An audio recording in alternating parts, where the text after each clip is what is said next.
ఉమ్మడి ఖమ్మం జిల్లా అభివృద్ధి ప్రదాత అపర భగీరథుడు తుమ్మల నాగేశ్వరరావు మంత్రిగా 40 సంవత్సరాలు దిగ్విజయంగా పూర్తి చేసుకున్న సందర్భంగా ఎమ్మెల్యే క్యాంపు కార్యాలయంలో అభినందన సభ నిర్వహించారు.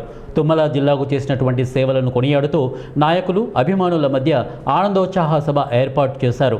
జిల్లాలో తుమ్మల టీడీపీ హయాం నుండి మంత్రిగా పనిచేసినటువంటి స్మృతులను తలుచుకుంటూ ఇప్పటికీ జిల్లాలో ఎవరికి ఏ ఆపద వచ్చినా ముందుండే తుమ్మలకు అభినందనలు తెలియజేసినటువంటి అభిమానులు, కార్యకర్తలు.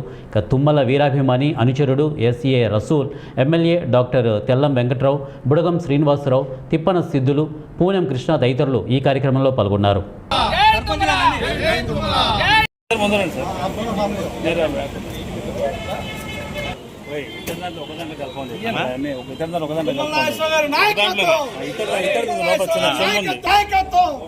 తుమ్మల గారి నాయకత్వం, తుమ్మల గారి నాయకత్వం,